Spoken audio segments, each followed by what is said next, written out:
Hello everybody, it is I'm So Cutie. Today we're going to be talking about our set 11 Brisk breakdown for Ruby Sapphire. Ruby Sapphire was the second deck that I played starting my Lorcana journey, and it has been so fun, and I'm so glad that it is so playable. I do genuinely believe that it is a lower tier 1, maybe even mid tier 1 with these changes. It has been performing so well. I've exclusively been testing this against on the draw dogs. It has just been so fun. It's been so good. It draws consistently. It finds the answers consistently. I haven't played the top end a lot. It gets a little grindy, but you have the cards, you have the resources, and Maui Shark is just one of my favorite cards ever since DKP really put it on blast.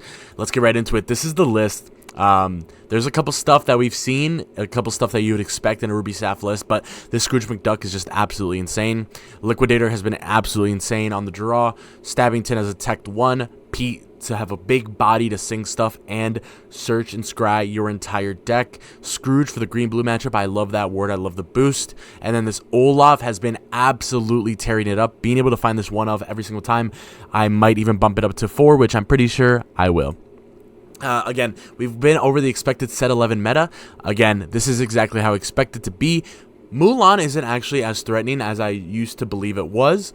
The more I test with it, the more I see how many resources need to be used to actually have it proc for 6, and it gets a little scary. But again, having Scrooge, having Shark, having Grab Your Bow, having Marching Off to Battle, Pirate's Life, you get such a good flow of cards.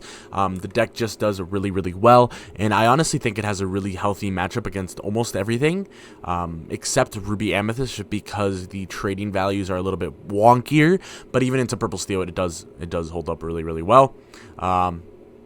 Yeah, so this is the matchup. Again, Blurple would get a little bit nasty, grindy. Ruby Amethyst is probably a losing matchup. Purple, so you probably win.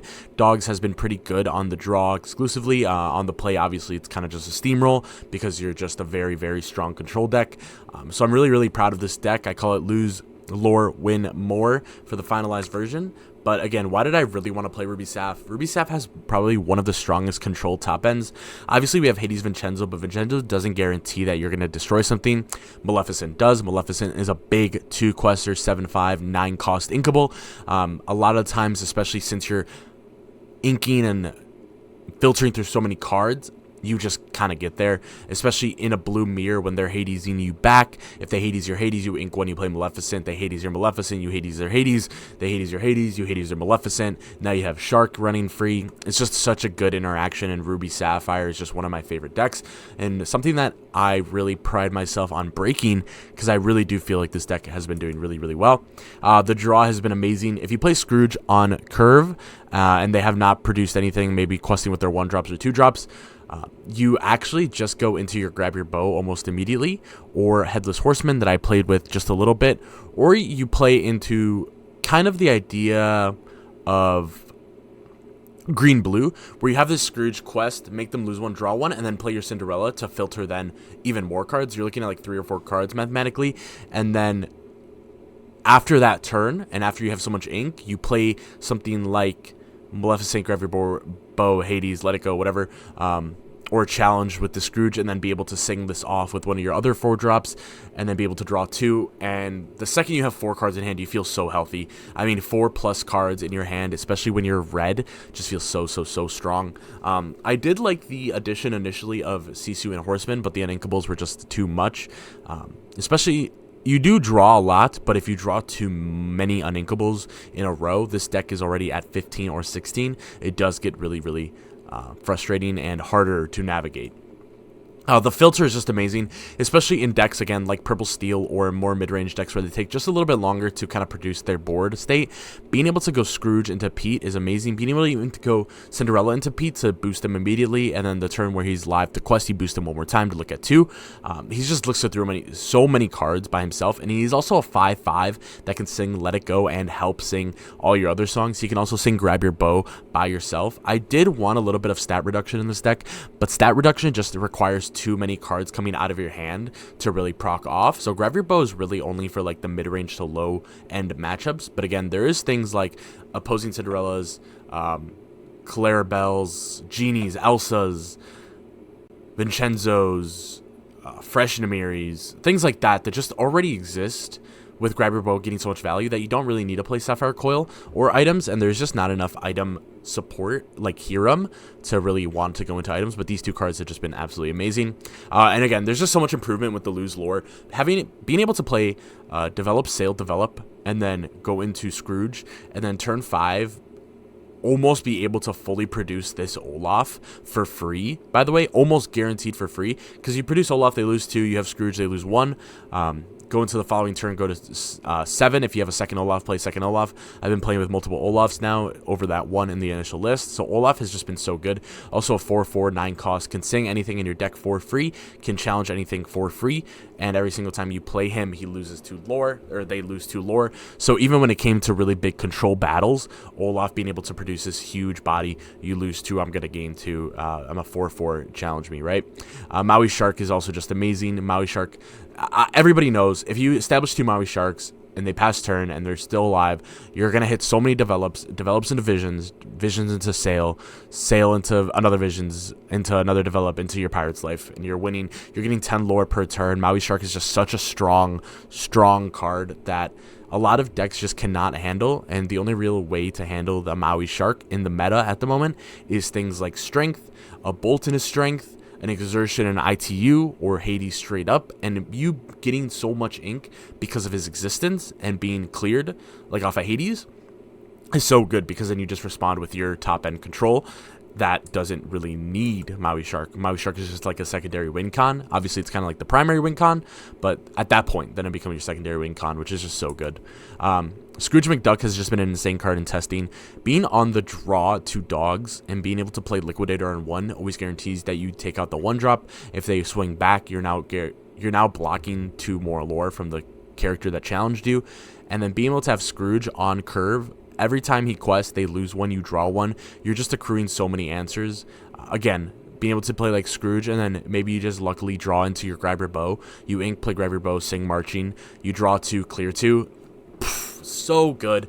Scrooge has just been so amazing. Even in the matchups where like it's Blurple and they quest with the Rafiki, they didn't get to like on the draw, and they're just like taking their free quests and whatever, then I just get to Scrooge, and because they got their 1 or 2 lore, I get to draw 1 or 2 cards before they establish the Elsa. And the one time that they did have to establish the Elsa, they actually crashed Rafiki into it, which is fine, because then I just had played Grab Your Bow into the Genie Elsa. So it's been just absolutely amazing.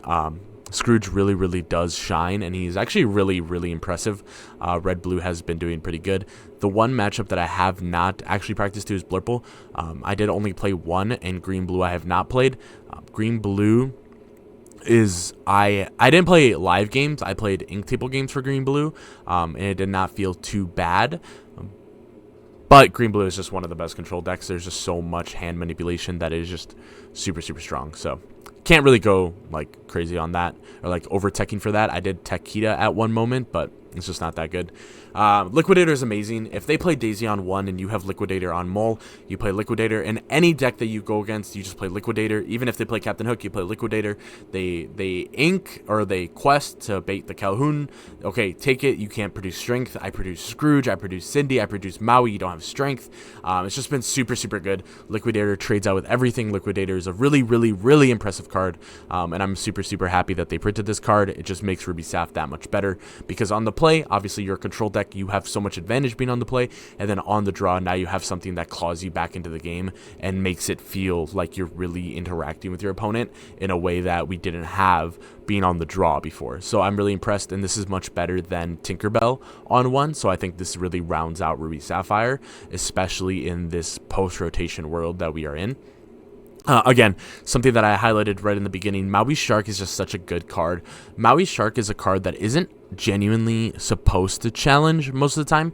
He's meant to stop your opponent from questing, and a lot of times you do not exert your Maui Shark, because then you get cheaply answered by things like ITU or like a rush card or like an evasive rush card or something like that, right? The biggest thing with Maui Shark is being able to produce a Maui Shark and have it live 1 turn. If Maui Shark lives 1 turn, then you get to play all these cards, right? And being able to play things like even just going like develop, sail, develop, or develop, sail, visions, develop, that's 4 lore that Maui Shark just got you. 4 lore. That is a lot of lore. Especially in like mid-range to control battles, you're milking a lot of lore, and now they're on a timer of like, can I answer this Maui Shark? Because it develops the sales, that develops the visions, you're accruing things like Pirate's Life, Marching Off, Grab Your Bows, another Maui Shark, your Maleficent Dragon, your Hades. Maui Shark is a really high skill cap card, especially with like selection when you're action selection. So he's just been amazing. He's been insane, honestly, just as insane as Mr. Scrooge McDuck. Again, #1 card, super good. Scrooge McDuck, this one was initially put in because of the green-blue matchup and opposing like red-blue or blue-steel. Being able to curve out, being on the play, being able to curve out like Cindy, Maui Shark, and then them having an answer the turn after, because they'll go like Cindy something, right? You basically produce Cindy Shark into Scrooge, and now you're fully warded, and you get to do whatever you want. And at that point, you literally can take free quest and free songs for an entire turn, and then still have a production of 2 or 4 lore the next turn after everything's still standing, and then have the ink to have your action cycle. So being able to go Cindy, Shark, Scrooge has been just absolutely amazing. I actually ended up playing it against the purple steel, and then they just were not able to swing because the strength actually went to the Scrooge. So Shark, Cindy still stayed live. Cindy stayed standing, Shark exerted, no evasives, and then the action cycle just came the next turn.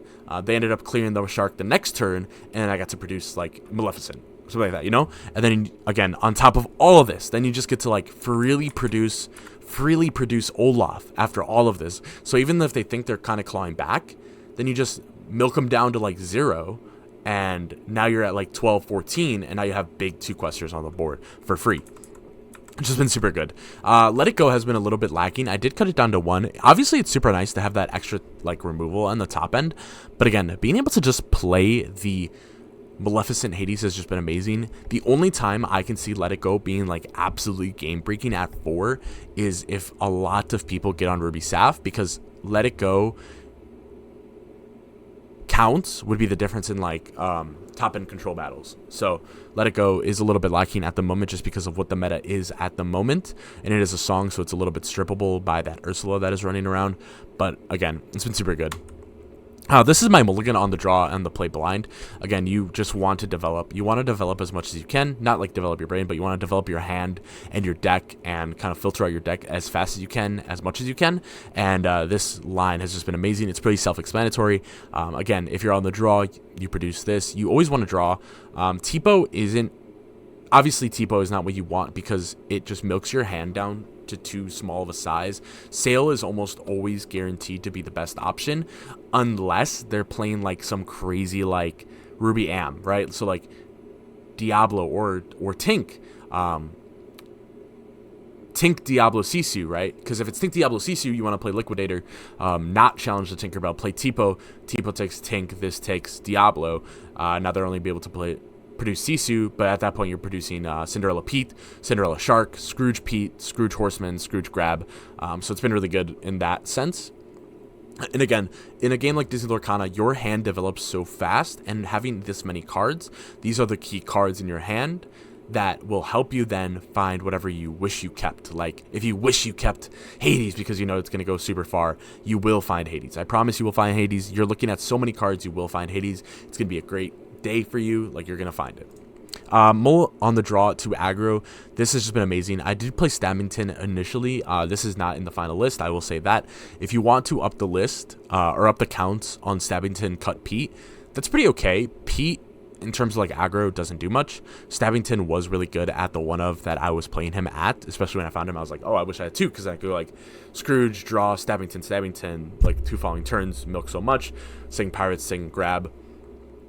So it's been super good. And again, Shark is a really big thing because once you stabilize through using these cards, then you can establish the Shark. And once the Shark is live, it's basically GG unless they're playing like Gogo Tamago. But even then, a lot of your willpower caps out at 4. So as long as you continuously milk them down with Scrooge McDuck or produce 2 Scrooge McDucks, you're going to be 1, drawing soup like a lot, and number 2, milking them down to 0 lore super consistently. It's been super good. I really do really like this deck, and it really genuinely has been pretty competitive. I would really have to stress test it, like sleeve it up in person and play at my locals, But overall, like online, in person, best of one testing, I've also really put it through the ringer in ink table testing, playing against it even. Like I've lost to the beginner AI, playing like dogs, because the way that it stabilizes with like Scrooge to grab has just been really impressive. And I genuinely can't milk out the enough lore. I got locked out at 17 by the AI. And I think I play a little bit good dogs, but this has been super impressive. So I'm really happy with how this mulligan looks. Blue green. It's honestly funny story. I went to Glass City, Toledo, during set 7, and I played Maui Shark, and I told myself, man, that was my run. That was my run. I was feeling great. I was practicing so much. I was like, if I do not hit green blue, I'm good. First match, green blue. I'm super nervous. It's the first time I play like a major event. That was like the first time. Like I hadn't gone to CCS yet. It's been like 2 years since I went to like a DLC, and all these things, and I was so nervous, and I started an anxiety medication, and I remember I got myself a game loss. Game 3, when I was milking this guy out, and I was supposed to win, and I lost, and I was tilted, and I was like, oh my gosh, I'm so embarrassing, like, I just did this. It was just the most tragic, traumatizing thing, but blue-green really felt like an auto loss at that point, and I was just really tilted that it was green-blue, like 1 in the 100 people there. It was just crazy, but blue-green really scars me when I play Ruby Saph, and it honestly still really scars me, so I try to overtech for it. This could be Kita. I don't want it to be Kita. Kita is a little bit too slow when it comes to every other matchup in the game, but Kita genuinely does destroy blue-green pretty hard. The reason why is that they wouldn't be able to target it for your welcome. They wouldn't be able to target it for Mother Knows Best. They'd have to hard shell. They'd have to hard shift to Clarabelle. They have no target for your welcome again.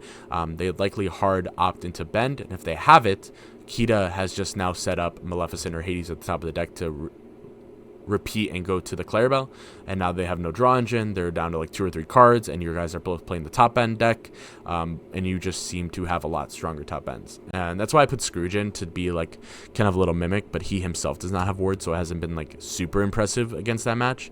But again, very self-explanatory. You're just trying to develop, get that ward down, start the top end battle, but it is really hard. So again, this is the list going further. I did try to get through this video pretty quick, but I am just so excited. I knew my stuff inside and out. This deck has been so fun.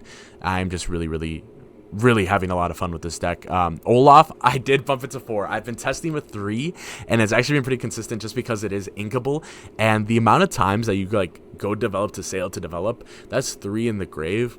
Going to Scrooge, being able to draw, playing the grabber bow, singing the marching to battle. By like ink 5 or 6, you're producing Olaf, and the next one you're producing next Olaf, and it's just such a shutout. It is so fun. But again, this deck has just been so good. And yeah, this is probably the list going further, honestly. I would maybe cut Olaf down by 1.